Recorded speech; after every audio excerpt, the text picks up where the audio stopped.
Собранието донесе историска одлука. Македонија избра светла иднина наместо изолација и темно минато.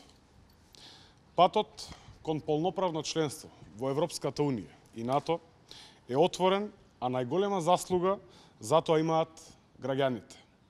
Но и 80 пратеници во собранието кои слободно, по сопствено убедување и низ демократска постапка гласаа за иднина во ЕУ и НАТО. Историјата долго ќе го памети изборот што пратениците го направивме вчера. Донесена е одлука што ја одредува иднината на нашата земја, што ја одредува иднината на секој граѓанин и генерациите кои доаѓаат. Христијан Мицковски, Никола Груевски и раководството на ВМРО ДПМН вчера уште еднаш потврдија дека се антизападни и антимакедонски партиски фигури кои на Македонија и носат само зло, поделби, криминал и сиромаштија. Но Македонија кажа доста на поделбите создавани од Груевски, неговиот пион Мицковски и антизападното раководство на ВМРО ДПМН. Граѓаните и огромното мнозинство во собранието одбраа Македонија да го продолжи патот на интеграција и сојузништво. Пратениците се охрабрија, се одважија и донесоа одлука за иднината на државата. Создадени се услови за уште поголема поддршка во собранието за спроведување на договорот од Преспа и за членување на Македонија во НАТО и Европската Унија.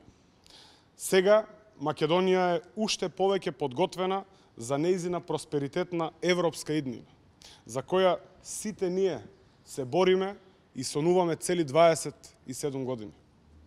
Сите ние сме дел од еден историски момент.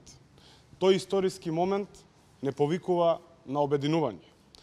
Тоа ни е потребно како никогаш досега. Македонија се помирува. Македонија се обединува. Надпартиски и надетнички. 80 пратеници ја презедоа одговорноста за овој неповратен историски чекор за иднината на државата. Време е сите пратеници да го следат тој чекор и да се приклучат. Сега е време да тргнеме заедно на патот што не води кон Европската Унија и НАТО. Така не личи. Сите заедно. Ви благодарам. Повелете прашање. Го спомнувавте обединувањето, меѓу другото 8 пратеници од опозицијската ВМРО ДПМН кои што гласаа вчера го условија своето гласање практично со 4 предлози, 4 барања. Едно од нив е и собраниското тело за помирување. Како и кога мислите тоа да се формира? И што точно ќе значи? Кои се последиците кои што очекувате како заклучок да произлезе? Очекуваме уште од понеделник да пристапиме кон формирање на едно такво тело, кое што ќе води до помирување меѓу пратениците во однос на она што се случи на 27 април. До тој момент, до неговото формирање, не би сакал да изнесувам никакви детали, да оставиме да почне целата постапка.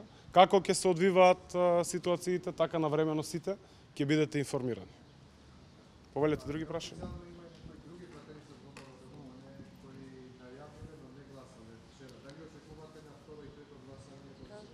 Јас сум уште поголем оптимист после она што се случи вчера.